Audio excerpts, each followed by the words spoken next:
Chapter 51 system upgrade. मैं उसे ज़्यादा नहीं जानता, बस 2-3 बार मिला हूँ, कियून ने ईमानदारी से कहा। पर शीफेंग को बात हजम नहीं हुई। उसे लगा कियून कुछ छुपा रहा है, इसलिए उसने ज़्यादा पूछताछ नहीं की और चुप हो गया। आज कियून ने एक ही दिन में 2,13,000 आरएमबी कमा लिए। पहले से अकाउंट में पड़ा 36,000 मिलाकर उसके पास लगभग 2.5 लाख रुपीस हो गए थे। क्रेडिट कार्ड का 1.5 लाख प्रिंसिपल चुकाकर भी उसके पास 1 लाख आरएमबी बचने वाले थे। एक महीने से कम वक्त में उसकी जिंदगी उल्टी से सीधी हो चुकी थी। जो आदमी कभी जेब खाली और कर्ज में डूबा हुआ था, आज बिना किसी टेंशन के कर्ज चुका सकता था और घर भी मिल गया था। सबसे बड़ी बात, उसकी बेटी वापस उसके पास थी। एंटीक शॉप से बाहर निकलते ही कियून ने लंबी सांस ली। सब कुछ एकदम सही डायरेक्शन में जा रहा था। घर तक टैक्सी ली। दरवाजे पर पहुंचते ही अंदर से नुआन नुआन की खिलखिलाहट आ रही थी। अंदर लिटिल हुआंग माओ नुआन नुआन के साथ चेकर्स खेल रहा था। बच्चों को एंटरटेन करने में ये लड़का सच में प्रो था। डैडी! दरवाज़ा खुलते ही छोटी सी चिड़िया की तरह दौड़ती हुई नुआन नुआन उसके बाहों में आ चढ़ी। उसने उसे उठाया, उसके गोल गोल गालों को दबाया और बोला, हंग्री हो? चलो डैडी तुम्हें कुछ टेस्टी खिलाता है। बेटी ने जोर जोर से सिर हिलाया। हाँ, मुझे बड़ा ड्रम स्टिक चाहिए। हाँ हाँ मिलेगा। कियून हंसा और उसका कोट पहनाने लगा। फिर हुआंग माओ से बोला, चल तू भी, वैसे भी तुम्हें वे शियाओ चिन के घर जाना था ना। हुआंग माओ के चेहरे पर एकदम से चमक आ गई। तीनों सोसाइटी से बाहर निकले। कियून सुपरमार्केट से कुछ फ्रेश फ्रूट्स लेकर सीधे वे योंग के घर पहुंच गया। आज सुबह ही जब कियून ने कॉल किया था कि वो न्यू ईयर सेलिब्रेट करने आएगा, वे योंग और उसकी वाइफ बाजार से पूरा सामान ले आए थे। लंच भी पहले से तैयार। घर पहुंचते ही टेबल पूरे खानों से भरी पड़ी थी। लैम्ब लेग, बीफ बोन्स, दापान जी, हॉर्स मीट, पिछली बार से भी ज्यादा शानदार।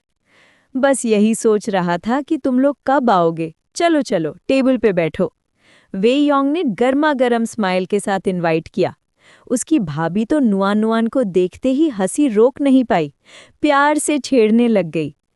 किचन से उनकी वाइफ भी चिल्लाई, अरे क्यों ना गया, चलो जल्दी टेबल पे आओ, मैं बस लास्ट डिश फिनिश कर रही हूँ। सिस्टर इन लॉ इतना सारा खाना बना दिया, आपको परेशान किया। अरे कोई परेशानी नहीं, चलो स्टार्ट करो। वे योंग ने शराब की बोतल खोली और कियून के ग्लास में डालने लगा। कियून ने हाथ रोककर बोला, बस थोड़ा सा, बेटी को भी देखना है। चलो ठीक है, आज एक पैग ही सही, बाद में अच्छे से पिएंगे। फिर उसने हुआंग माओ की तरफ देखा। वांग बिन, तुम लोगे? हुआंग माओ सीधा ग्लास ले आया, लेकिन कियून ने तुरंत रोक लिया। मत देना, ये शराब स्ट्रांग होती है। एक ग्लास पिया ना, इसको घर में उठाकर ले जाना पड़ेगा। वे योंग ने हुआंग माओ को ऊपर से नीचे तक देखा। ऐ लड़के, इतनी कमजोर कैपेसिटी अच्छी नहीं होती है। हुआंग माओ बेचारा ऑकवर्ड हंसी हंसा और चुप हो गया। खाना शाम तक चलता रहा। हुआंग माओ जल ही खाना छोड़कर सोफा पर जाकर वे शियाओचिन से धीरे धीरे बातें कर रहा था। भाभी पूरा टाइम नुआन नुआन को छेड़ती रही, उसका प्यार जीतने की कोशिश में। वापस निकलते वक्त कियून ने वे शियाओचिन को 200 रुपए का रेड एनवेलप दिया, सिंपल सा, ज्यादा नहीं। घर लौटकर जब कियून नुआन नुआन का कोट उतार रहा था, उसे एक और रेड एनवेलप मिला। इसमें 2000 युआन थे। कियून ने सिर हिला दिया। वे योंग भिना। नुआन नुआन आज पूरा दिन खेली थी, इसलिए नहाते ही सो गए। कियून अभी सोफा पर लेटने ही वाला था कि फोन बज उठा। म्यूलिंग का कॉल, इतनी रात को क्या हो सकता है? Hello brother मैंग। ओल्ड की, मेरे ब्रदर इन लॉ का फोन आया है। उनका मैनेजर गायब हो गया है और सिर्फ उसने ही नहीं, कई लोगों का पैसा लेकर भाग गया है। कियून का चेहरा थोड़ा बदल गया। उस दिन की जिस तरह की बातें हुई थी, उससे पहले ही शक हो गया था। उसने तुमसे लिए हुए 60,000 वापस किए? नहीं, और सुबह वो लीजिए फिर पैसा मांगने आया था। मेरी वाइफ तो देने ही वाली थी, पर मैंने तुम्हारी बात याद करके रोका, बोला 2 दिन रुको, और आज उस मैनेजर ने सीधा गायब हो गया। अच्छा हुआ तूने पैसा नहीं दिया, वरना 60,000 उड़ जाते। म्यूलिंग की आवाज में रिलीफ ही रिलीफ था। उनके लिए 60,000 बड़ी रकम थी। पति पत्नी दोनों मिलकर भी 1 साल में मुश्किल से जमा कर पाते। क्यून ने साय किया। अच्छा किया। पुलिस कंप्लेंट हुई? हाँ, उन्होंने रिपोर्ट कर दी है, पुलिस ढूंढ रही है। तो फिर बस पुलिस की खबर का वेट करो। कॉल कट करने के बाद क्यून ने सोचा, आजकल के यंग लोग शॉर्टकट के चक्कर में जल्दी फंस जाते हैं। जो आदमी लोगों का पैसा लेकर भाग जाए, पकड़ा भी गया तो पैसे मिलना मुश्किल है। कम से कम म्यूलिंग बच गया। रात धीरे धीरे बीत गई। जैसे ही 12 बजे आज का इंटेलिजेंस रिफ्रेश हुआ, क्यून ने एक्साइटमेंट में पैनल खोला। अगला ही सेकंड उसकी आंखें फट गईं। Daily intelligence system 20 days completed, system upgraded to level 2। System level 2। अब रोज 2 इंटेलिजेंस मिलेंगे और छोटी possibility blue intelligence. Intelligence 1 red, Dongfang market का Du Bing high interest loan default करके काशी ताशकुरुकांज भाग चुका है और कल बॉर्डर क्रॉस करेगा। इंटेलिजेंस 2 वाइट, न्यू डिस्ट्रिक्ट जुआनजू street east west 500 metre sidewalk के ड्रेनेज डिच में 26 ग्राम का गोल्ड रिंग गिरा हुआ है, 1 हफ्ते से कोई क्लेम नहीं किया। Wow, system level 2। अब रोज 2 इंटेलिजेंस मिलेंगे। और ब्लू इंटेलिजेंस शायद कुछ बहुत ही रेयर या वैल्यूएबल होगा। और सबसे पहले अलर्ट में जो डू बिंग था, ये शायद वही बंदा था जिसने लीजे का पैसा लिया था। अगर कल बॉर्डर क्रॉस कर गया तो लीजे का पैसा कभी नहीं मिलेगा। म्यूलिंग ने उसकी बहुत मदद की थी, इसलिए लीजे को वार्न करना बनता है, पर कोई मकसूल रीजन बनाना पड़ेगा। थोड़ी देर वर्डिंग सोचने के बाद क्यून ने म्यूलिंग का नंबर डायल किया। ब्रदर मैंग, तुम्हारे ब्रदर इन लॉ के मैनेजर का नाम दुबिंग ही है ना? हाँ, दुबिंग ही है। क्या हुआ? लियू मैंग ने क्यूरियस होके पूछा। क्यून ने हल्का सा खांसा और कहानी गढ़ दी। उसके ऊपर लोन शैक्स का बहुत बड़ा कर्ज है, बंदा ऑलरेडी भाग चुका है। सुनने में आया है कि उसका कोई दूर का रिश्तेदार काशी ताशीकुर काउंटी में रहता है। वो एरिया बॉर्डर के बहुत पास पड़ता है, लगता है वहीं से बॉर्डर क्रॉस करेगा। तुम अपने ब्रदर इन लॉ को बोलो पुलिस को इन्फॉर्म करे, पर ये मत बताना कि इन्फो मैंने दी है, समझे? लियू मैंग थोड़ा सन्ना रह गया, फिर तुरंत बोला, समझ गया। तुमने मुझे कब कॉल किया मुझे याद ही नहीं। उसने ये नहीं पूछा कि क्यून को इतना एग्जैक्ट कैसे पता। हर किसी की अपनी सीक्रेट्स होती हैं और क्यून पे उसका ट्रस्ट फुल था। कॉल कट करने के बाद क्यून धीरे से बेडरूम में गया। नुआ नुआ गहरी नींद में सो रही थी। उसने प्यार से दरवाज़ा बंद किया और चुपचाप बाहर निकल गया। फिर उसने जैकेट पहनी, टूल बॉक्स से एक तार और टॉर्च निकाली और घर से निकल पड़ा। 20 मिनट बाद क्यून अपनी इलेक्ट्रिक बाइक जुआंगी स्ट्रीट पर रोककर खड़ा था। ईस्ट से वेस्ट 500 मीटर, यही जगह होनी चाहिए। बाइक पार्क करके उसने आसपास देखा, खामोशी। टॉर्च ऑन करके वो ड्रेनेज डिच के पास झुककर ध्यान से देखने लगा। जियांग प्रोविंस में साल भर में 2 ही बार बारिश होती है, इसलिए ड्रेनेज डिच ज़्यादा गंदा नहीं था, बस पतली सी बर्फ की लेयर थी। क्यून का फ्लैशलाइट हर कोने में जा रहा था, कोई जगह छोड़ी नहीं। 10 मिनट सर्च के बाद फ्लैशलाइट की रोशनी में एक गोल्डन चमक दिखी। उसका चेहरा एकदम चमक उठा। ड्रेनेज डिच के अंदर एक गोल्ड रिंग पड़ा था, थोड़ा मिट्टी से लगा हुआ। क्यून ने पॉकेट से प्री बेंट वायर निकाला, जिसे उसने हुक के शेप में मोड़ रखा था। बहुत सावधानी से उसने रिंग को हुक किया और जब रिंग फाइनली उसकी पाम में आई, तब जाके उसने सुकून की सांस ली। अभी डिटेल चेक का वक्त नहीं था, इसलिए उसने रिंग को जैकेट के इनर पॉकेट में रख लिया और बाइक लेकर घर लौट आया। घर पहुंचकर देखा बेटी अब भी घोड़े बेचकर सो रही थी। किचन में जाकर उसने रिंग को अच्छे से धोकर देखा। डिजाइन थोड़ा पुराना था, साइज भी बड़ा, शायद किसी आदमी का रिंग। 26 ग्राम का रिंग और आज का रिसाइकलिंग रेट 675 युआन, मतलब 17,000 प्लस युआन सीधे पॉकेट में। ये सब करते करते 2 बज गए। क्यून क्लीन अप करके मुस्कुराते हुए सो गया। सुबह जल्दी उठकर उसने बेटी के लिए ब्रेकफास्ट बनाया। आज उसे बाहर घुमाने ले जाना था। जैसे ही दोनों घर से निकले, सामने का दरवाजा खुला। जाओ किंग वाइट डाउन जैकेट में खड़ी थी, हल्का सा smile on her face. Good morning brother की, उसने वार्मथ से बोला। मॉर्निंग लिटिल की, उसने भी स्माइल दिया। जाओ किंग ने नुआ नुआ के गाल को छुआ। नुआ नुआ को घुमाने ले जा रहे हो? हाँ, आज खास कुछ काम नहीं है, थोड़ा वॉक, थोड़ा फन। नुआ नुआ एक्साइटमेंट से बोली, सिस्टर किंग आप भी चलो हमारे साथ। जाओ किंग ने प्यार से माफ़ी मांगी। सॉरी नुआ नुआ, आज मुझे कुछ ज़रूरी काम है। नेक्स्ट टाइम फ्री हुई तो मैं तुम्हें अम्यूज़मेंट पार्क ले जाऊंगी, पक्का। नुआ नुआ का मूड थोड़ा डाउन हुआ, पर फिर भी समझदारी से बोली, ओके सिस्टर किंग, प्रॉमिस। जाओ किंग ने उसकी नाक को पिंच किया और हंसी। ऑफ कोर्स, नुआ नुआ सबसे क्यूट है। लिटिल की, हम चलते हैं, तुम अपना काम करो। जाओ किंग गाड़ी लेकर सबब के ऑर्फनेज की तरफ चली गई। यून बेटी को नियरबाई मॉल ले आया। न्यू ईयर के बाद का दिन था, ज्यादातर शॉप्स ओपन हो चुकी थीं। एक गोल्ड शॉप के पास से गुजरते हुए क्यून ने कैजुअली रिंग बेच दिया। 17,550 युआन मिल गए। गोल्ड प्राइस अभी बहुत हाई था, किसी भी दिन गिर सकता था, वरना क्यून रख लेता। मॉल के 4th फ्लोर का किड्स प्ले एरिया आज बंद था, इसलिए वो बेटी को 2nd फ्लोर के चिल्ड्रंस क्लोथिंग सेक्शन में ले गया। 3 क्यूट आउटफिट्स पिक किए। बच्चों के कपड़े, उफ, आजकल अडल्ट क्लोथ से भी ज्यादा महंगे। लेकिन जो पेरेंट्स होते हैं, बच्चों पर पैसा खर्च करने में कभी हिचकिचाते।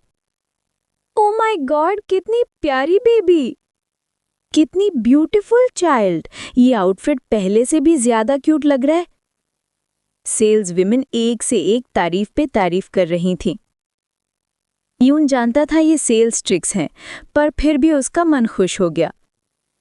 पैसे दिए और दोनों ने नीचे पिज़्ज़ा हट पे पेट भर खाना खाया। शाम को दोनों आराम से वॉक करते हुए घर लौट आए। नुआ नुआ, मजा आया आज? छोटी ने अपने गोल गालों के साथ सिर हिलाया। हाँ, डैडी ने मुझे न्यू कपड़े लिए, यमी फूड दिया, मुझे बहुत मजा आया। बेटी को इतना खुश देखकर कियोन का दिल मेल्ट हो गया। उसने प्यार से उसके बाल रफ किए। आज कोई डिस्टर्बेंस नहीं थी। दोनों सोफा पर लेटकर स्नैक्स खा रहे थे, कार्टून देख रहे थे और धीरे धीरे सो गए। रात को कियोन की आंख खुली तो उसकी शर्ट पूरी गीली। नुआ नुआ ने सपने में ही उसकी चेस्ट पर थोड़ा सा ड्रूल कर दिया था। वो प्यार से मुस्कुरा दिया। उसने बेटी को जेंटली उठाकर बेड पर रखा, फिर किचन में जाकर अपने लिए गरम नूडल्स बना लिए। Next Intel refresh 21 minutes. Midnight होते ही सिस्टम का न्यू इंटेल पॉपअप हुआ। आज का इंटेल 1 रेड। लाओ शू की नई BMW 7 सीरीज में 2 हिडन GPS डिवाइसेस अभी भी लगे हैं। रिपोजिशन टीम सुबह सवेरे गाड़ी उठा लेगी। Intel 2 red.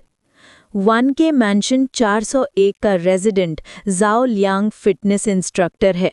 उसका बॉस भागने की प्लानिंग में है और 30 Everlast treadmills dirt cheap rate कर बेचने वाला है। लाओ शू का नाम देकर क्यून थोड़ा सरप्राइज हुआ।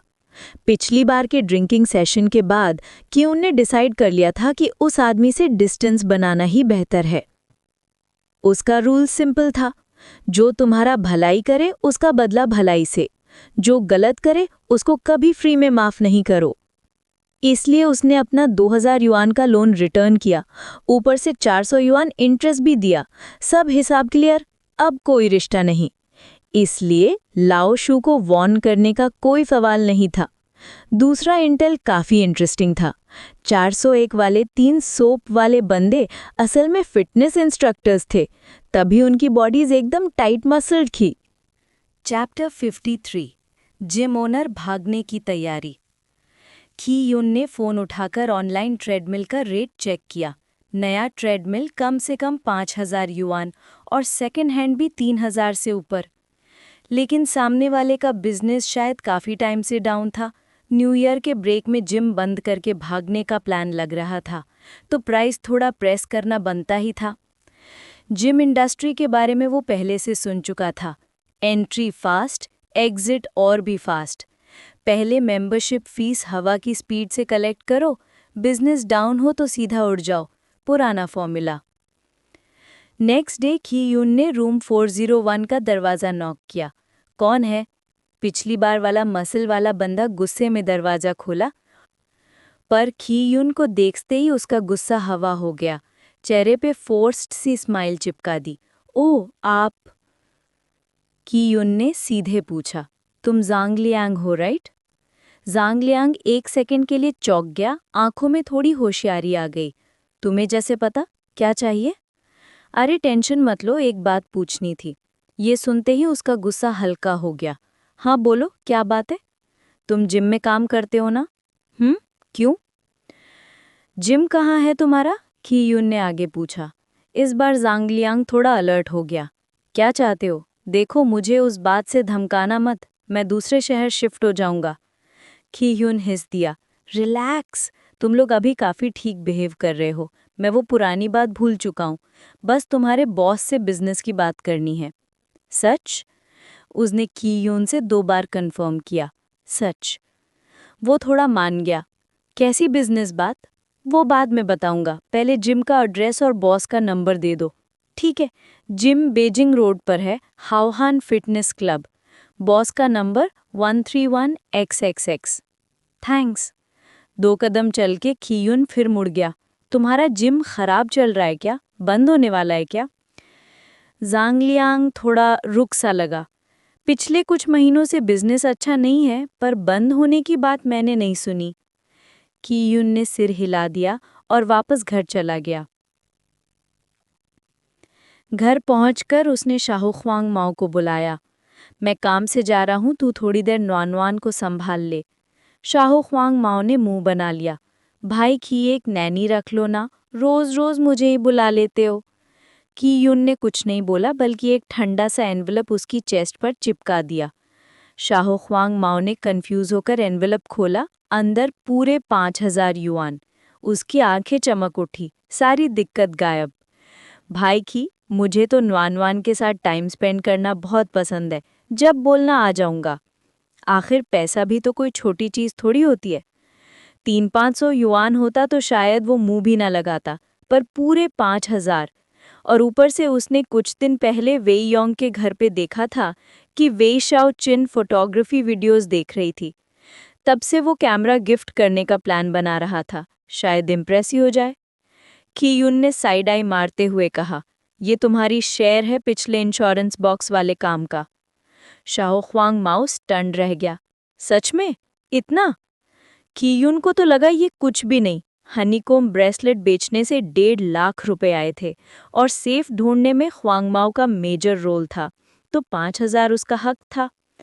बाहर ठंड है, नुआनुआन को ज्यादा बाहर मत लेकर जाना, कीयून ने समझाया। नुआनुआन, पापा जल्दी आएंगे, अच्छी बच्ची बनना, उसने बेटी को कहा। लंच प्रिपेयर करके लास्ट इंस्ट्रक्शंस देकर कीयून जैकेट पहनकर बाहर निकल गया। बाहर आते ही उसने जिम ओनर को कॉल किया। सीधा ट्रेडमिल की बात नहीं की ताकि शक ना हो, बस ये पूछा कि क्या वो जिम ट्रांसफ़र करना चाहते हैं।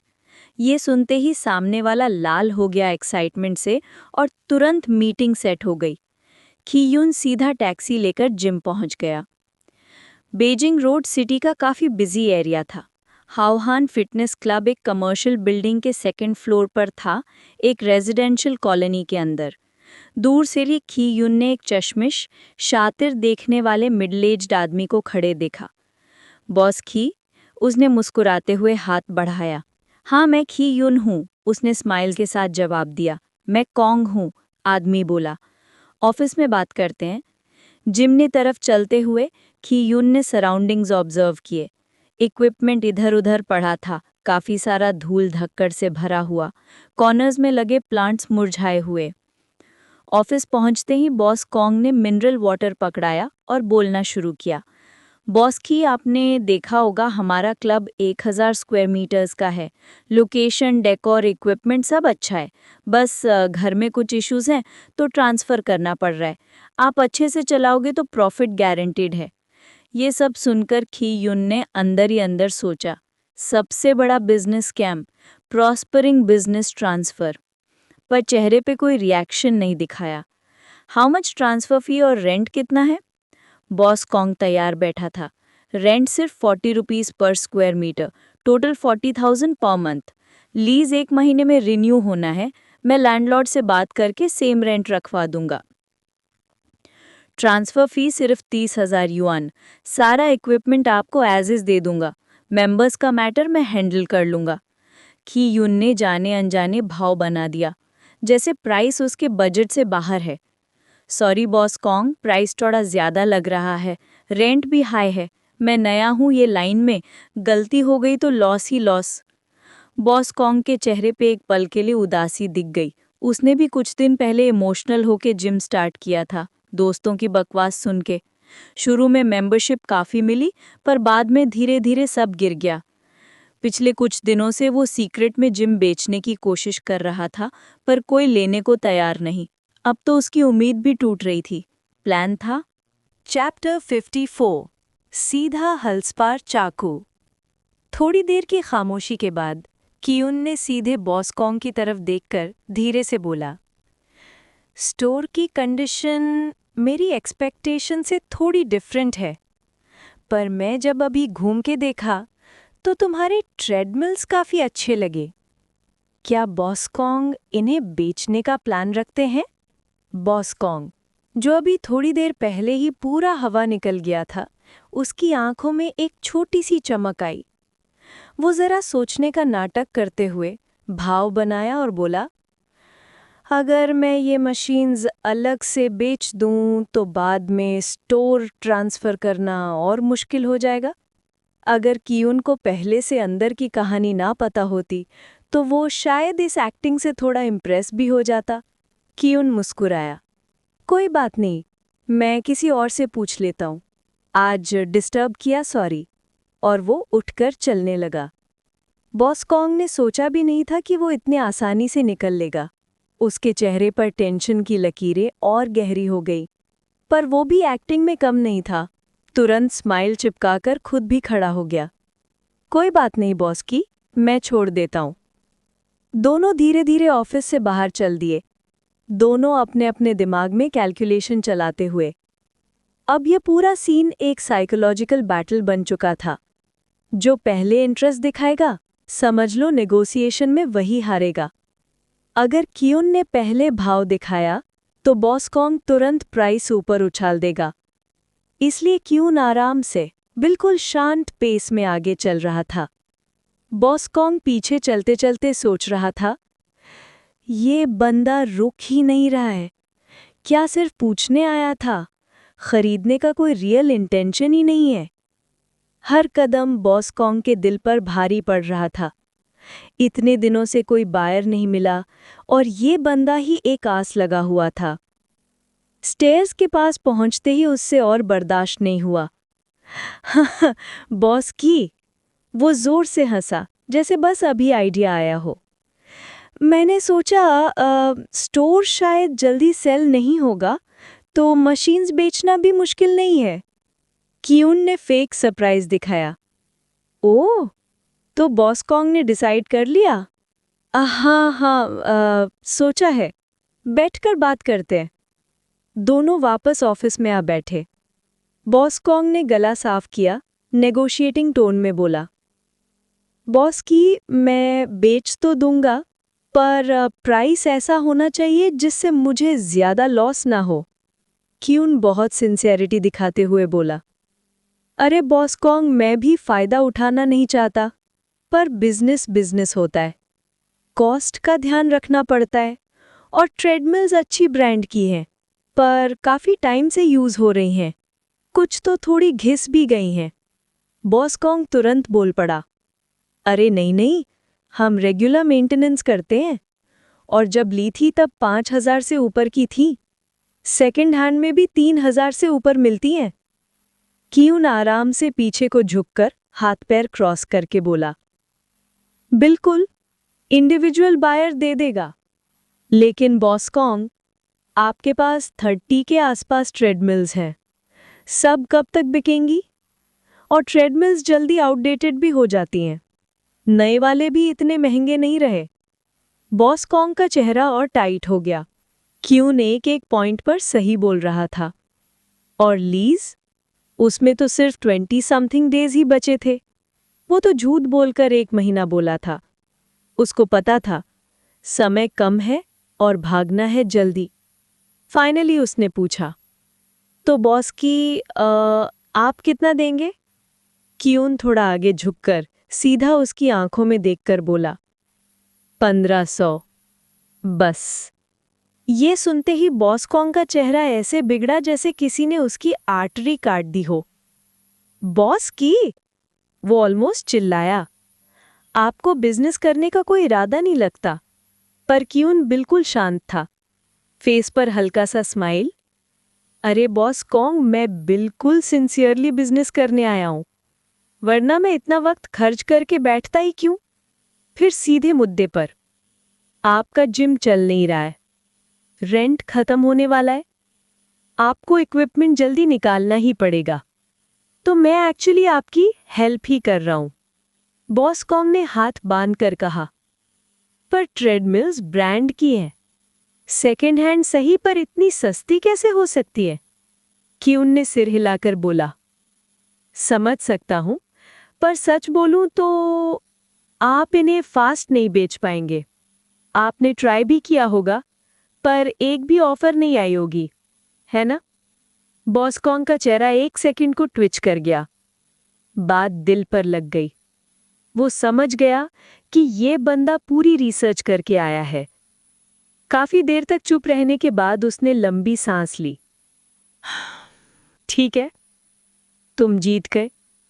क्यून ने काम एक्सप्रेशन मेंटेन किया, पर अंदर से खुश हो गया। बॉस कॉन्ग, प्राइस थोड़ा टफ लग सकता है, पर यही वक्त है डैमेज कंट्रोल का।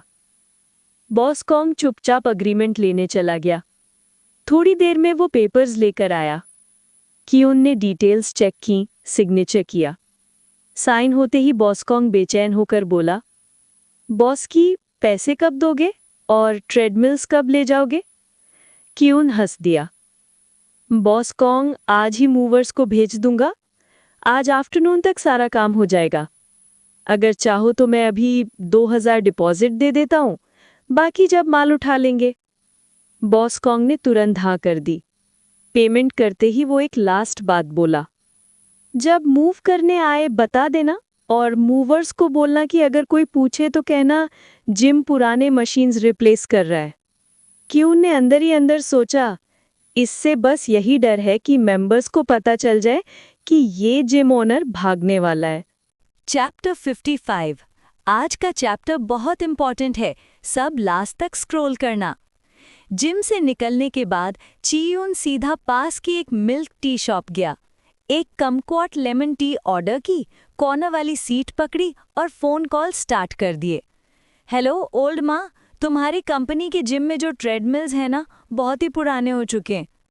अरे मिस्टर लियू, ऑफिस के लिए कुछ नई ट्रेडमिल्स लेने का सोचा है क्या? ओल्ड जैंग, मैंने देखा तुम लोगों ने ऑफिस शिफ्ट किया, कुछ नया इक्विपमेंट चाहिए क्या? हाँ, मेरे पास एक बैच रेडी है, प्राइस भी काफ़ी सही है। हाफ एन आवर बाद गला बिल्कुल सूख गया। चीयून ने पेन पेपर साइड रखा और एक लंबी सिप ली। उसने कुछ पुराने बिजनेस वाले दोस्त जिनको वो पहले से जानता था, उनसे कांटेक्ट किया। सब छोटे-छाटे बिजनेसेस चलाते थे और ऑफिस सेटअप अपग्रेड करना चाहते थे। आखिर में 28 ट्रेडमिल्स का डील पक्का हो गया। Rate ₹3000 per unit. बस प्रॉब्लम ये थी कि अभी जनवरी का सिर्फ 4th डे था। लोग काम पे वापस आए ही नहीं थे, इसलिए वो तुरंत डिलीवरी नहीं कर सकता था। पहले ट्रेडमिल्स को कुछ दिन स्टोर करना पड़ता। सोच के बाद चीयोन ने फ़ोन निकाला और दिमाकट वेयरहाउसेस सर्च किए। लक अच्छा था, 4 to 5 किलोमीटर्स दूर एक वेयरहाउस मिल गया। रेंट 1 युआन पर metre square. Daily rent ₹120 yuan. ठीक ही था। 4 डेज का बुकिंग ₹480। उसने पिछली बार फ्रोजन श्रिम्प ट्रांसपोर्ट करने वाले ड्राइवर को भी कॉल किया ट्रक अरेंज करने के लिए। फिर वो लेबर मार्केट गया, लेकिन जैसे ही अंदर गया शॉक हो गया। जो जगह रोज शाम तक भीड़ से भरी रहती थी, बिल्कुल खाली। गार्ड से पूछा तो पता चला कि लोग 8th डेट तक यहाँ नहीं आते। तब तक सब लोग पास वाले फ्लाईओवर के नीचे जमा होते हैं।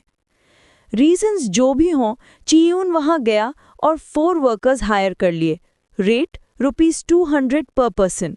जिम लौटने तक बॉसकॉन्ग का फ़ोन आ गया था। वो रास्ते में ही था।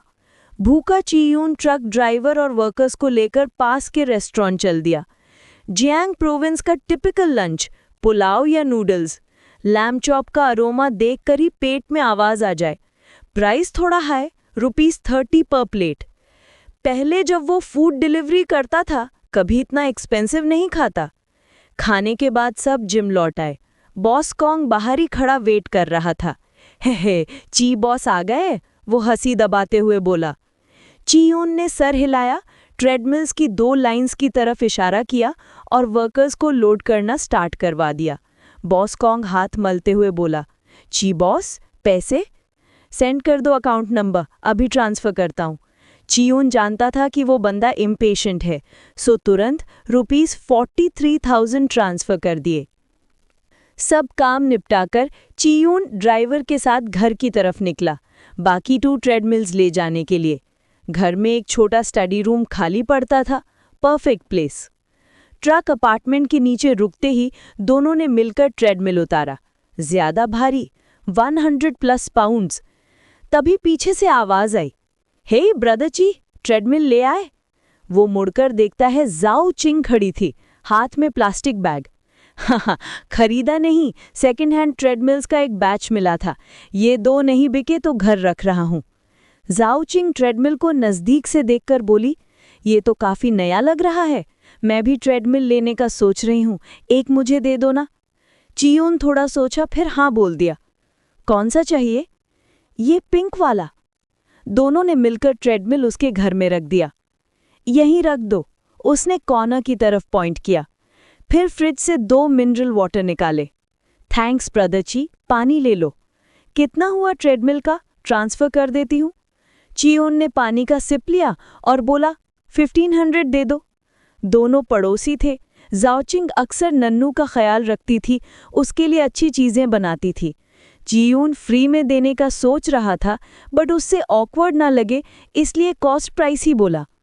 जाओचिंग आंखें फाड़कर बोली, 1500? ये मॉडल ऑनलाइन 5000+ का है।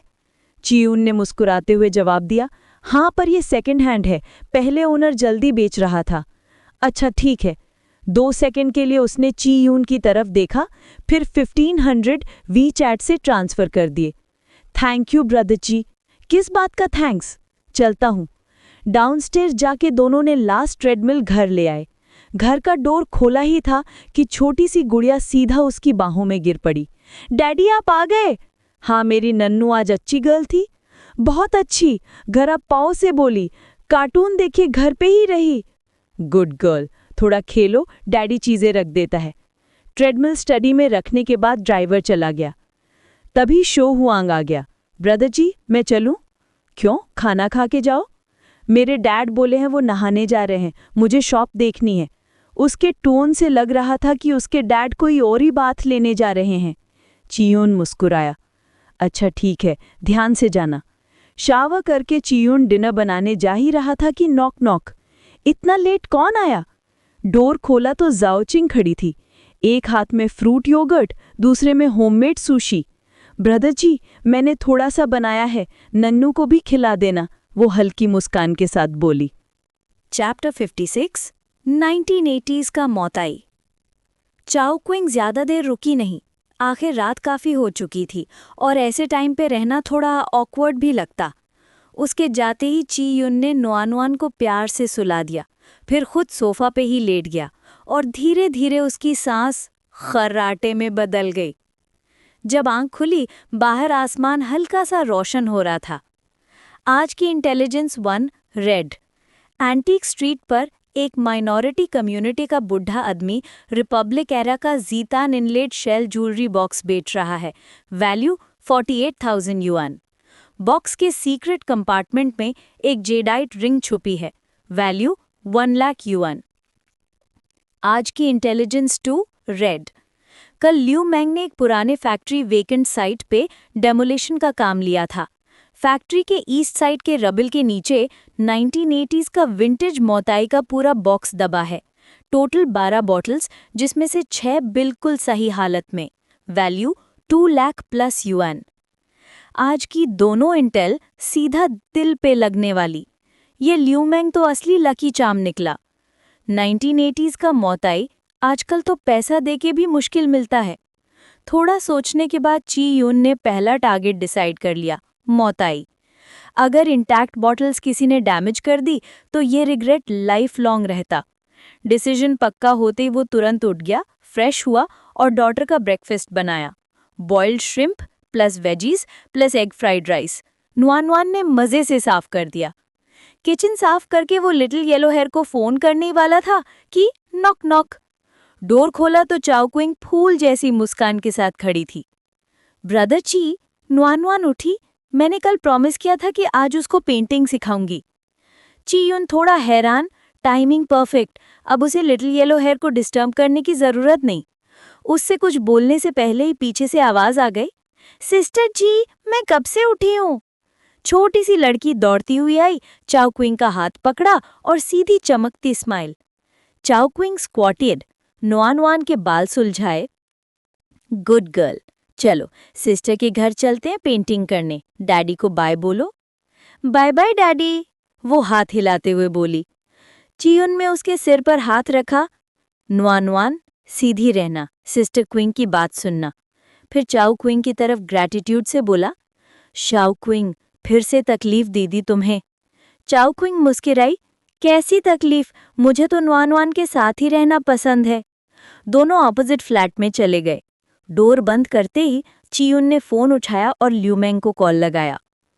Hello hello. पीछे से जैकहैमर की आवाज इतनी तेज थी कि कुछ सुना ही नहीं दे रहा था। थोड़ी देर बाद नॉइस कम हुआ। ब्रो मैंग, कहाँ हो? क्या हुआ उल्ची? बाहर काम पे हूँ। कहाँ है? लोकेशन भेज दे, आज फुर्सत है, मिलने आ रहा हूँ। ल्यू मैंग बिना किसी शक के लोकेशन भेज दिया। टॉब्रूक टाउन, इतना दूर भी नहीं था। ची यून जैकेट पहनकर इलेक्ट्रिक बाइक लेकर निकल पड़ा। तकरीबन 1 घंटे बाद वो वहां पहुंचा। फैक्ट्री पूरा रद्दियों का ढेर बन चुकी थी। दीवारें, गेट सब विचलित। एक नजर में कोई नहीं बोल सकता था कि ये कभी फैक्ट्री थी। ल्यू मैंग के अलावा और 2 वर्कर्स भी तोड़फोड़ में लगे थे। हैमर, जैक हैमर, शवल, सबकी मिला जुला एक धमाकेदार ऑर्केस्ट्रा। ची यून ने बाइक साइड में पार्क की। डायरेक्ट ल्यू मैंग के पास नहीं गया, सीधा फैक्ट्री की ईस्ट साइड की तरफ। कोई उस पर ध्यान भी नहीं दे रहा था। वो धीरे धीरे रबल के बीच से गुजरा और हर जगह नजर घुमाते हुए। तभी पीछे से जोर की आवाज आई, ओल्ड ची, कहाँ घूम रहा है? इधर आना सेफ नहीं है। चियू ने 1 सेकंड को घबरा गया, पर तुरंत संभल गया। पी करने जा रहा हूँ। अरे इतनी दूर क्यों? इधर ही कर लो। चिल, पता है क्या कर रहा हूँ। ल्यू मैंग दोबारा बिजी हो गया, वर्कर्स के साथ व्हील बैरो भरते हुए। Chance perfect. चियुन ने पेस बढ़ाई और अंधेरों से निकलकर ईस्ट साइड के रबल के पीछे चिपक गया। ग्लव्स पहने, क्राउच हुआ और दोनों हाथों से रबल को साइड करने लगा, आंखें नीडल जैसे शार्प। और फिर ठक, कुछ सख्त चीज हाथ लगी। वो डेब्रीज हटा रहा है, हटाता रहा और एक पुराना कार्डबोर्ड बॉक्स धूप में चमक उठा। चियुन ने गहरी सांस ली, बॉक्स खोला और हल्का सा मोताई का अरोमा निकला। अंदर 12 बॉटल्स। 1980s का ओरिजिनल मोताई। उसके दिल की धड़कन 3 गुना बढ़ गई। मिल गया। उसने सब इंस्पेक्ट किया। 6 बॉटल्स प्रिस्टीन कंडीशन, लेबल्स थोड़े yellowed but readable, pure vintage charm. बाकी 6 फूट चुके थे, लीक हो चुका था। टाइम वेस्ट नहीं किया। पॉकेट से 2 पिलो केसेस निकाले, हर एक में 3-3 बॉटल्स डाल दी। जैकेट अनजिप करके बॉटल्स अंदर, साइड टाइट कर ली। विंटर जैकेट का फायदा, बल्ज बिल्कुल भी विजिबल नहीं। वो धीरे धीरे सीधा हुआ, नेचुरल बिहेव करने की कोशिश की और धीरे कदम चलकर बाइक तक गया। सेफली बॉटल्स बास्केट में रख दी। फाइनली एक लंबी सांस, सक्सेसफुल। एक सिगरेट जलाई, बाइक से एक प्लास्टिक बैग उठाया, अंदर रेड बुल की कैंस थी। वर्कर्स की तरफ गया। लो भाई, थोड़ा एनर्जी ले लो, ब्रेक ले लो। ल्यू मैंग ने एक रेड बुल लीक ग्रीन किया। ओल्ची, कुछ काम है क्या? सीधा बोल दे। चियोन स्मोक उड़ाते हुए नखरे से बोला, तुझसे मिलने के लिए क्या रीजन चाहिए? फिर कैजुअली पूछा, वैसे पिछली बार तुम्हारे जीजा वाला मैटर रिजॉल्व हुआ? ल्यू मैंग ने रेड बुल का एक लॉन्ग सिप लिया, हाथ से मुंह पोंछा और बोला, हाँ, आदमी पकड़ लिया, पर पैसा अभी तक वापस नहीं मिला। Chapter 57 treasure in hand. Liu Meng से थोड़ी देर बातचीत करने के बाद भी चियोन के दिमाग में वो ज्वेलरी बॉक्स और जेडाइट रिंग ही घूम रहे थे, इसलिए वो ज़्यादा देर नहीं रुका। उसने ल्यू मेंग को बोला कि शाम को काम के बाद उसके घर आ जाए, फिर अपनी साइकिल को धक्का देते हुए गांव के रास्ते पे निकल पड़ा। यहाँ की रोड ठीक ठाक थी, पर बीच बीच में काफ़ी अनइवन पैचेस भी थे। साइकिलिंग करना रिस्की होता, अगर शराब की बोतलें हिलडुल के टूट जाती तो रो के बुरा हाल हो जाता। अभी वो 2 किलोमीटर ही चला था कि आगे से वेयोंग का छोटा सा ट्रक दिख गया। ट्रक रुकते ही वेयोंग नीचे कूद के आया और हंसकर बोला, साइकिल फिर से बिगड़ गई क्या? चियोन भी मुस्कुरा दिया, नहीं, बस कुछ खजाने मिल गए हैं। सोचा साइकिल पे हिलजुल में टूट ना जाए। ये सुनते ही वेयोंग की आंखों में चमक आ गई। खजाना जरा देखने दे। चियोन ने आसपास झांककर इंश्योर किया कि कोई देख नहीं रहा। फिर उसने बास्केट पे डाले तकिए का कवर हल्का सा उठाया। एक ही झटके में वेयोंग की आंखें फट गई। ये तो ओल्ड माउताई है। वो भी शराब का शौकीन था तो एक नज़र में पहचान गया। कहाँ से मिला? महंगा तो होगा? चियोन ने कैजुअल अंदाज में बोला, थोड़ा ही महंगा। फिर बॉटल्स को लिफ्ट करके ट्रक में लग दिया। दोनों मिलकर ई-बाइक को भी ट्रक के पिछले हिस्से में रख दिया। अब कहाँ चलना है? वेयोंग ने इंजन स्टार्ट करते हुए पूछा। चियोन ने सोच के जवाब दिया, एंटीक स्ट्रीट। देर करने से रिस्क बढ़ जाता है, तो ज्वेलरी बॉक्स और रिंग को जल्दी से सिक्योर करना जरूरी था। वेयोंग ने सिर्फ सर हिलाया और ट्रक को एंटीक स्ट्रीट की तरफ मोड़ दिया। हाफ एन आवर, आधे घंटे बाद truck road side temporary parking में रुक गया। तू ट्रक में ही रुक, मैं थोड़ी देर में आता हूँ। हाँ, जा, आराम से काम निपटा। चियोन उतरकर एंटीक स्ट्रीट की तरफ चल पड़ा। वो पूरी स्ट्रीट को स्कैन करता जा रहा था, उस माइनॉरिटी बूढ़े आदमी को ढूंढते हुए जिसका जिक्र इंटेल में था। पर पूरी स्ट्रीट घूमने के बाद भी न बूढ़ा मिला न कोई स्टॉल। इससे चियोन का दिमाग हिल गया। ये सब गए कहाँ? उसने सोचा शीफंग से पूछ ले और सीधा क्यूयुई पवेलियन की तरफ निकल पड़ा। शीफंग ने उसे देखते ही सोचा कि शायद चियोन फिर कोई माल लाया होगा। उसका चेहरा खिल गया। हाँ, कल से कुछ नहीं उठाया, आज बेचने को कुछ नहीं, चियोन ने मजाक में बोला। शीफंग को कोई फर्क नहीं पड़ा। उसने प्यार से उससे बिठाकर चाय सर्व की।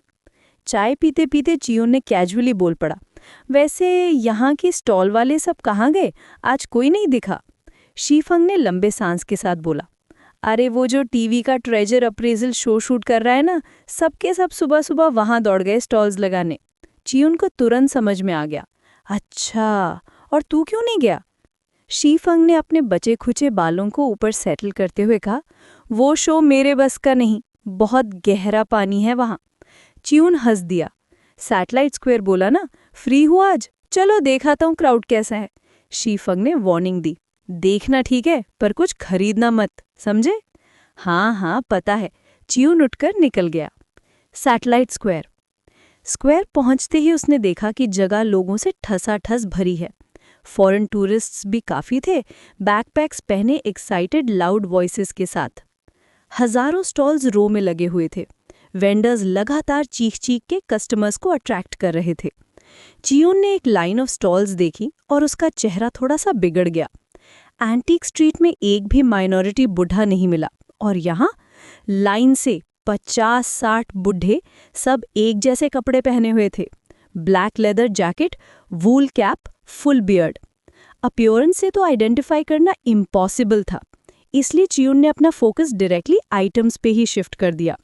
वो रिपब्लिक एरा का जीतान इनलेड सेल ज्वेलरी बॉक्स ढूंढने लगा।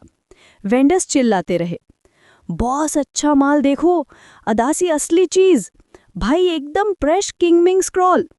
वो सब इग्नोर करते हुए चियोन बस आइटम्स चेक करता रहा। 2 घंटे की खोज के बाद एक स्टॉल पर रखा एक छोटा सा बॉक्स हल्की सी लाइट इमिट करता दिखा। वो तुरंत स्क्वाटिंग पोजीशन में आया। धूल से कवर्ड होने के बावजूद क्राफ्ट्समैनशिप फ्लॉलेस थी। पैटर्न भी काफी पुराना लग रहा था, बिल्कुल वही बॉक्स जिसे वो ढूंढ रहा था। उसने बॉक्स को उठाकर इंस्पेक्ट किया, हल्का सा झटका दिया। अंदर जेडाइट रिंग की आवाज नहीं आई। बॉस देख लो, बहुत अच्छी चीज है। स्टॉल ओनर, हाँ, एक और फुल बियर्डेड अंकल मंडेरिन पे एक अजीब सा एक्सेंट मारते हुए बोला। चियोन ने बॉक्स वापस रखा और सीधा प्राइस पूछा, कितने का है? बहुत रेयर आइटम है बॉस, ओल्ड मैन ने हाथ मलते हुए बोला। पहले बंदा आया था तो मैंने 1,20,000 बोला, पर तुम जैसे एक्सपर्ट के लिए 1 लाख। चियोन सीधा खड़ा हो गया। उल्लू मत बनाओ, सच्चा प्राइस बोलो। ओल्ड मैन समझ गया कि बंदा सीरियस है। अच्छा 80,000 फाइनल? चियोन ने 3 उंगलियां दिखाईं। 30,000। ओल्ड मैन ने ऐसे रिएक्ट किया जैसे ऑक्सीजन ही खत्म हो गई हो। अरे नहीं बॉस, मैं बर्बाद हो जाऊंगा। फिर भी मुश्किल से बोला, चलो 60,000, टेक इट। सिस्टम ने बॉक्स की वैल्यू ₹48,000 असेस की थी, तो 60 क्लियरली ज्यादा था। चियोन ने सीरियसली कहा, लास्ट ऑफर है 40,000, नहीं तो मैं जा रहा हूं। ओल्ड मैन ने थोड़ी इमोशनल स्ट्रगल दिखाई, चेहरा से कोड़ना, आंखों से वैल्यूएट करना, प्रॉफिट्स कैलकुलेट करना, सब कुछ। फाइनली लंबी सांस छोड़ के बोला, चलो तुम्हारे लिए ठीक है। चियोन ने बिना देर किए 40,000 ट्रांसफर कर दिया और बॉक्स सिक्योर कर लिया। चल भाई, आज रात मेरे घर आ जा। कार में बैठते ही कियुन ने रिलैक्सी स्माइल के साथ वेई योंग की तरफ देखा। वेई योंग भी एक्साइटेड हो गया, हाथ मलते हुए बोला, बिल्कुल, चलते हैं। थोड़ी देर बाद छोटा ट्रक बिल्डिंग के नीचे पार्किंग में रुक गया। दोनों मिलकर ई-बाइक उतारे, फिर हर एक ने 2-2 शराब की बॉटल्स उठाई और घर की तरफ चल पड़े। कियुन ने दरवाज़ा खोला, शराब कैबिनेट पे रखी और बोला, तू बैठ, मैं अभी आया। फिर वो सामने वाले फ्लैट जाओ किंग के घर की तरफ गया और नॉक किया। डोर खुलते ही अंदर से हंसी मजाक की आवाज़ आ रही थी। छोटी सी लड़की मस्ती में इतनी गुम हो गई थी कि घर आने का मूड ही नहीं लग रहा था। कियुन ने मजबूरी में सर हिला दिया, ठीक है, बाद में ले जाऊंगा। घर लौटकर उसने देखा कि वेई योंग एप्रन पहने किचन में फुल एक्शन मोड में लगा हुआ था। कियुन भी खाली हाथ नहीं बैठा। फ्रिज खोलकर कुछ इंग्रेडिएंट्स निकाले और किचन में हाथ बटाने आ गया। ओ हाँ, मेंग भी आ रहा है थोड़ी देर में, थोड़ा स्पेशल बना देना, कियुन ने हंसी में कहा। वेई योंग ने गर्व से चेस्ट पफ किया, अरे भाई, मेरी बीवी को मैंने ही कुकिंग सिखाई है, सुपर हिट डिशेस होंगी। ठीक है, मैं गेट से थोड़ा सा मैरिनेटेड खाना ले आता हूँ। कियुन ने कोट पहना और निकल गया। वापस आया तो मैरिनेटेड फूड के साथ एक एक्स्ट्रा शराब की बोतल भी हाथ में थी। किचन में तब तक पूरा रेस्टोरेंट लेवल वाइब चल रहा था।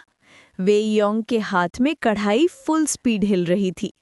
जल्द ही टेबल पर एक से एक जबरदस्त डिशेस सज गई। पिछली बार पेंग की बीवी ने 2 छोटी लॉबस्टर्स भेजी थी।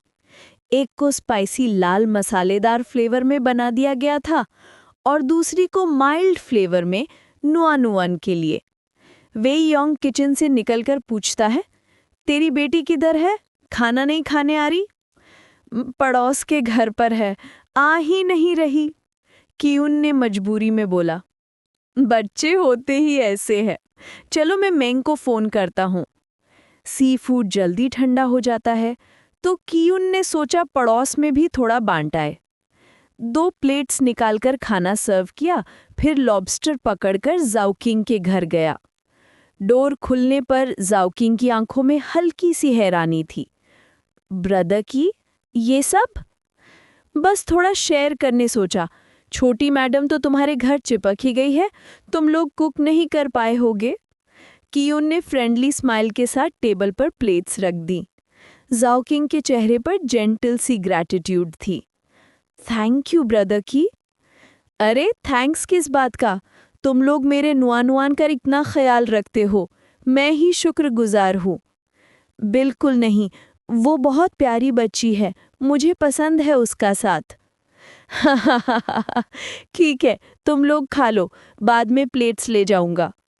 वो निकल ही रहा था कि एलिवेटर से लियू मेंग बाहर आता दिखा और हाथ में 2 पूरा क्रेट स्ट्रॉबेरीज। कियुन 1 सेकंड के लिए रुक गया। विंटर के टाइम में स्ट्रॉबेरीज चीप नहीं होती, लेकिन लियू मेंग फिर भी लाया और वो भी नुआन के लिए। ऐसी सोच से कियुन का दिल गर्म हो गया, थोड़ा गिल्टी भी हुआ, पर कुछ बोला नहीं, बस जाकर 1 क्रेट उसके हाथ से ले लिया। लियू मेंग सीधा बोले का बंदा था। अगर कियुन रिफ्यूज करता तो शायद वो बुरा मान जाता। ओल्ड की क्या बड़ी खुशखबरी मिल गई आज, कंस्ट्रक्शन साइट से मुझे खास डिनर के लिए बुला लिया। घर में आकर कोट उतारते हुए लियू मेंग मुस्कुराया। कियुन ने मिस्टीरियस टोन में कहा, खुशखबरी तो है, पर सिर्फ मेरी नहीं।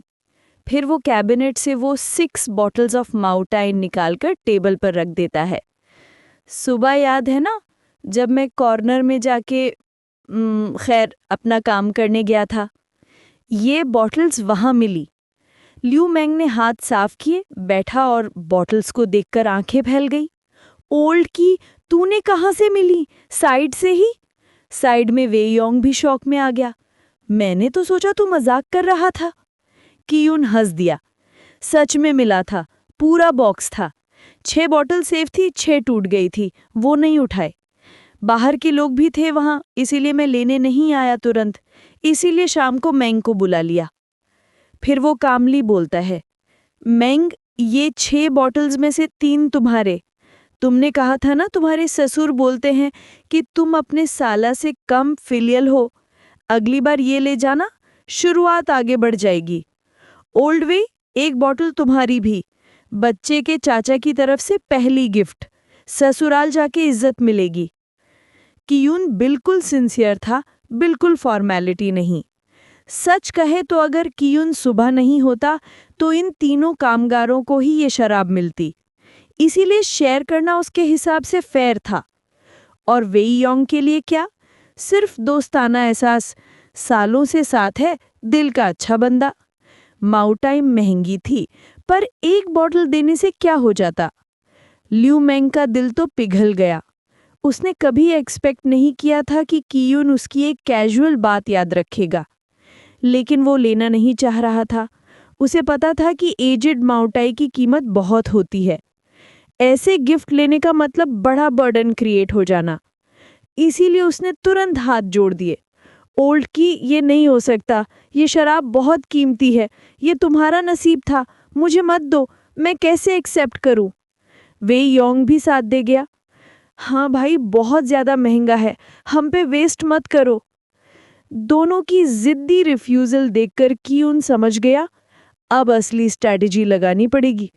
चैप्टर 59 फ्यूचर की प्लानिंग।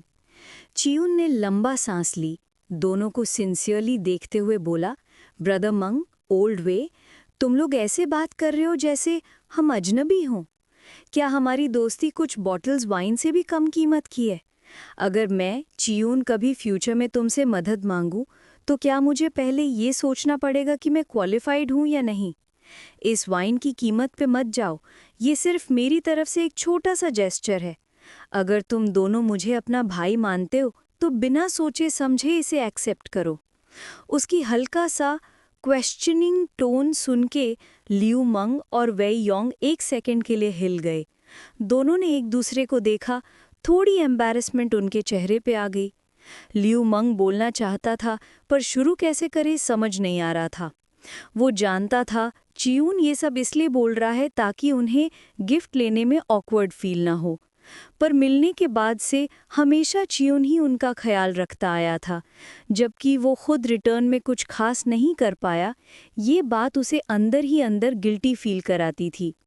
पर चियून की नेचर को जानते हुए अब मना करना भी बदतमीजी होती, इसलिए थोड़ा हेल्पलेस सा एक्सप्रेशन लिए फाइनली लियू मंग ने कहा, ओल्ड चियो, ठीक है, मैं ये वाइन एक्सेप्ट करता हूँ, ज़्यादा कुछ नहीं कहूँगा, पर तुम्हारी ये ब्रदरहुड मैं हमेशा याद रखूँगा।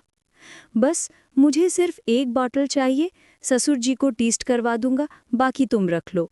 ये सुनते ही वेई योंग चुपचाप सिर झुकाकर बैठा रहा। उसके दिमाग में रिसेंटली चियून ने उसके लिए किया हुआ सब हेल्प फ्लैश होने लगा। कुछ देर बाद उसने आंख पोंछी, ऊपर देखा, चियून के कंधे पे थपकी मार के मुस्कुराया, मैं अपनी भतीजी की तरफ से तुम्हारा शुक्रिया करता हूँ। दोनों को फाइनली एक्सेप्ट करते देख चियून खिल उठा। बस अब ठीक है, चलो शेफ वेई का खाना जल्दी ट्राई करते हैं। उसने सुपरमार्केट से ली हुई बॉटल खोली और तीनों के ग्लासेस में थोड़ा थोड़ा वाइन डाली। बस आज एक ही बॉटल, बेटी पड़ोस में है, ज़्यादा पीकर ठीक नहीं लगता, और खाना ज़्यादा खाओ। दोनों समझ गए बिना शिकायत किए। ड्रिंकिंग का मज़ा तो कंपनी में होता है, दोस्तों के साथ 2 पैग भी काफ़ी होते हैं, नशा ज़रूरी थोड़ी है। तीनों ने ग्लासेस टकराए, क्लिंग, एकदम सूदिंग साउंड। सबसे पहले लियू मंग ने सिप लिया और तारीफ कर दी, ओल्ड वे कमाल का बनाया यार, स्पेशली ये बीफ। वे योंग हंस पड़ा, वो तो है ब्रदर मंग, वैसे सच कहूँ स्टॉल लगाने से पहले मैं कुक था। चियून ने भी थोड़ा टेस्ट करके सिर हिलाया, लगता तो है। हा हा हा। तीनों मज़ा से बातें करते हुए खाते पीते रहे। फिर वे योंग ने कैजुअली पूछा, ओल्ड चियू, नए साल के बाद क्या प्लान है, वापस स्टॉल लगाने का सोचा है? चियून ने ग्लास रखा, अभी डिसाइड नहीं किया। सच ये था कि उसने सोचा ही नहीं था, रोज पैसा कमाने की भाग दौड़ में टाइम ही नहीं मिला था। पर एक बात क्लियर थी, अब स्टॉल नहीं लगाएगा, प्रॉफिट कम था और सबसे इम्पॉर्टेंट बेटी की देखभाल भी करनी थी। उसका ड्रीम था एक ऐसी इनकम जो रोज आए, स्टेबल हो, और एक ऐसा बिजनेस जो लॉन्ग टर्म चल सके, जिसमें ज़्यादा एनर्जी ना लगे। आईटी इंडस्ट्री तो अब स्लो हो चुकी थी, वापस जाना बेकार होता। बाकी इंडस्ट्रीज देख रहे थे, सही अपॉर्चुनिटी का वेट कर रहा था। तभी वे योंग ने सिंसियरली कहा, मैं और मेरी वाइफ सोच रहे हैं अगले साल एक फ्रूट सुपरमार्केट खोलें, क्या तुम इंटरेस्टेड हो? चाहो तो शेयर होल्डर बन जाना। चियून थोड़ा शॉक्ड सा रह गया, सीरियस एक्सप्रेशन के साथ बोला, ओल्ड वे, आइडिया अच्छा है, फ्रूट सुपरमार्केट अच्छा लोकेशन मिल जाए तो डेफिनेटली चलेगा, पर ये तुम दोनों का काम है, मैं इसमें शामिल नहीं हूँ। वे योंग ने ज़्यादा इंसिस्ट नहीं किया, सिर्फ मुस्कुराया, ठीक है ओल्ड चियू, पर मुझे पता है तुम फिर से स्ट्रॉन्ग कमबैक ज़रूर करोगे। चियून हंस दिया, भाई इतनी तारीफ मत करो, मुझे सिर्फ अपनी बेटी का फ्यूचर सेफ रखना है, बस। डिनर ज़्यादा लंबा नहीं चला, 10 बजे से पहले ही सब खत्म हो गया। लियू मंग और वे योंग एक एक बॉटल वाइन लेकर खुश मूड में चले गए। क्योंकि दोनों ने पी रखी थी, ट्रक और मोटरसाइकिल वहीं छोड़ गए, कल ले जाएंगे। चियून उन्हें कॉलोनी के गेट तक छोड़कर जाओकिंग के घर अपनी डॉटर को लेने गया। डर के पास पहुंचा तो अंदर से हंसी मजाक की आवाज़ आ रही थी। लग रहा था दोनों अभी भी मस्ती कर रहे हैं। उसने हल्के से नॉक किया, अंदर की आवाज़ें तुरंत रुक गई। डोर खुला, जाओकिंग खड़ी थी, हल्का सा ब्लश, ब्रदर चियू। पीछे से छोटी सी परी जैसी नोएन दौड़कर उसकी बाहों में आ गई। डैडी, आज मैंने सिस्टर किंग के साथ बहुत मज़ा किया। चियून ने प्यार से उसका सर थपथपाया। चलो, पूरा दिन खेल लिया, अब घर चलें, सिस्टर किंग को रेस्ट करने दो। नोएन ने थोड़ा सा मुंह बनाया, पर फिर सीधी सी हो गई। जाने से पहले उसने जाओकिंग का हाथ पकड़ा। सिस्टर किंग, क्या मैं कल फिर आ सकती हूँ? जाओकिंग ने प्यार भरी मुस्कान के साथ उसकी छोटी उंगली दबाई। बिल्कुल, कभी भी आ सकती हूँ नोएन। सच में? ये घर जाते हुए चियुन ने जाओकिंग को थैंक यू बोला।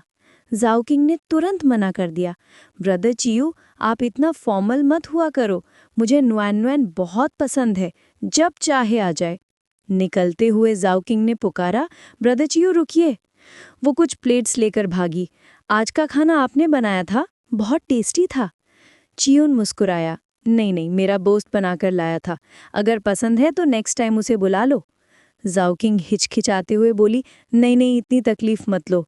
इतनी सी बात में क्या तकलीफ, बता दूंगा।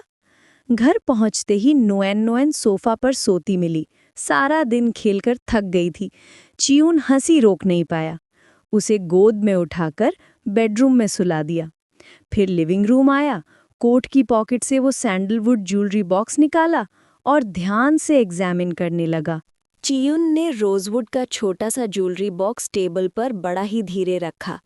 फिर राइट हैंड में टॉर्च ली और एक ब्राइट बीम उस बॉक्स के ऊपर डाल दी। ज्वेलरी बॉक्स एकदम परफेक्ट स्क्वायर शेप का था, हाथ की आधी साइज के आसपास। एजेस इतने फाइनली पॉलिश थे कि उंगली लगते ही हल्का सा वार्मथ फील होता था। पूरे बॉक्स का मेन बॉडी गहरे पुराने रोजवुड से बना था। उसका रंग वार्म, टेक्सचर सॉफ्ट और स्मूथ, और ग्रेन इतना फाइन था जैसे किसी ने कुदरत ही एक पेंटिंग बनाई हो। बॉक्स के साइड्स और टॉप पर मदर ऑफ पर्ल की इनले थी, टॉर्च की रोशनी में चमक कर जैसे रंगों का डांस कर रही हो। लिड और बॉक्स के जॉइंट में एक पतली सी पुरानी कॉपर हिंज लगी थी जिसपे क्लाउड पैटर्न का कार्विंग था, बॉक्स की पुरानी एलिगेंट वाइब से परफेक्टली मैच करता हुआ। सच में ये रोजवुड बॉक्स देखने में कमाल का था, और इसीलिए ही शायद सिस्टम ने इसका वैल्यू 48,000 लगाया होगा। चियुन ने केयरफुली लिड खोला। अंदर स्पेस ज्यादा नहीं था, 2-4 नेकलेसेस ही आ सकते थे। अभी तो पूरा खाली था। उसने टॉर्च अंदर घुमा घुमा कर देखा, कोई सीक्रेट गैप, कोई सस्पिशियस पॉइंट, कुछ नहीं। फिर लिड बंद करके दूसरी तरफ देखा। उसके हिसाब से अगर इस बॉक्स में जेडाइट रिंग छुपी हो सकती है तो जरूर कोई हिडन चेंबर और भी होगा, पर पूरे 2 घंटे तक कुछ नहीं मिला। क्राफ्ट्समैन की स्किल देखकर वो खुद हैरान हो गया। थक कर चियुन ने बॉक्स केयरफुली रख दिया और सोफा पर पड़ते ही डीप स्लीप में चला गया। Today's intelligence 1 red. जोंग रुई ने अपने बॉस के लिए फेक अकाउंट्स बनाए थे, इस वजह से 5 साल जेल में था। आज रिलीज हुआ contact 177XXXX। Today's intelligence 2 red. शहर के आउटस्कर्ट्स में एक प्राइवेट चिल्ड्रंस वेलफेयर होम अपना पुराना वुडन फर्नीचर बेचकर फंड इकट्ठा करना चाहता है। उनके पास एक लेट रिपब्लिक ऑफ चाइना का मेडिसिन चेस्ट है जिसके हिडन कंपार्टमेंट में 2 अंगोंग बेजोआर पिल्स रखे हुए हैं। नेक्स्ट मॉर्निंग चियोन उठते ही इंटेलिजेंस चेक करने लगा। जैसे ही उसकी नज़र अंगोंग बेजोआर पिल्स पर पड़ी, उसकी आंखें एकदम बड़ी हो गईं। इसके बारे में ज़्यादा नहीं जानता था, पर शराब की पार्टीज में लोग बात करते सुनता था।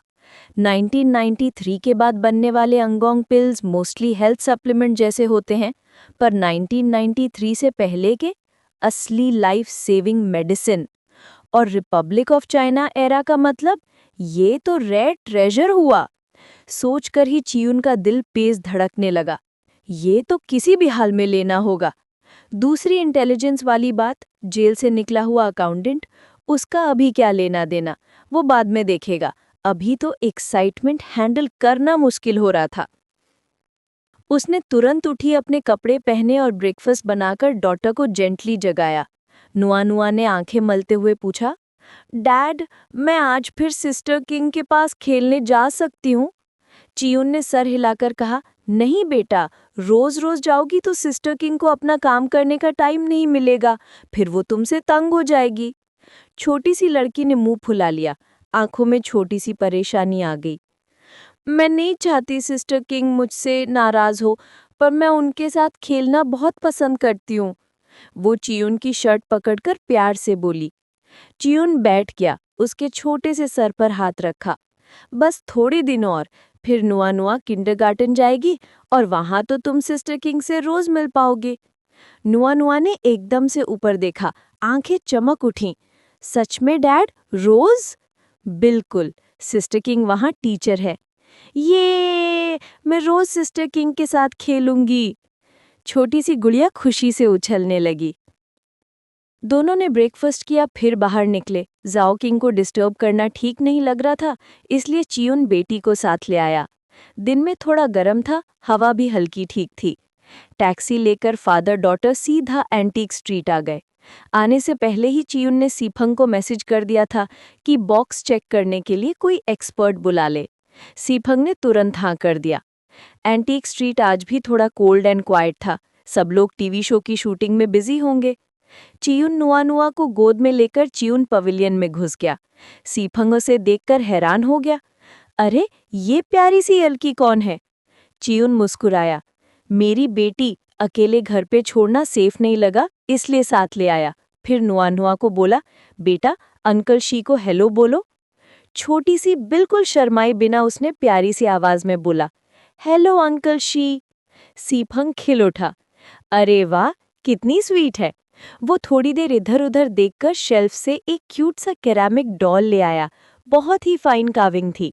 नुआ, ये अंकल शी की तरफ से गिफ्ट पसंद आया? बेटी की आंखें एकदम स्टार्स जैसे चमक उठे। उसने चियून की तरफ देखा। डैड ने हेड नॉड किया तो उसने डॉल केयरफुली पकड़ी और बोला, thank you uncle Shi, I like it. सीफंग खुश होकर हंसा, चाय बनाई और चियून की तरफ मुड़कर बोला, ओल्ड क्राफ्ट्समैन रास्ते में ही है, तब तक आइटम दिखाओ। चियून ने अपने पॉकेट से रोजवुड ज्वेलरी बॉक्स निकाला और टेबल पर रख दिया। सीफंग की आंखें तुरंत चमक उठी। उसने 2 हाथों से बॉक्स उठाया जैसे कोई बड़ी चीज हो। पहले बॉक्स को घुमाकर ग्रेन कलर फील किया। टॉप क्वालिटी रोजवुड, बहुत ही प्रीमियम। फिर मदर ऑफ पर्ल की इनले को देखा। फ्लावर्स एंड बर्ड्स, इतना फाइन काम बिना दशक की स्किल के पॉसिबल नहीं है। एडमायरिंग साय के साथ बोला, सिर्फ ये बॉक्स ही 40-50 हजार का है। उसने लिड खोला, अंदर खाली। मैग्नीफाइंग ग्लास उठाकर जॉइंट गैप्स को ध्यान से चेक करने लगा।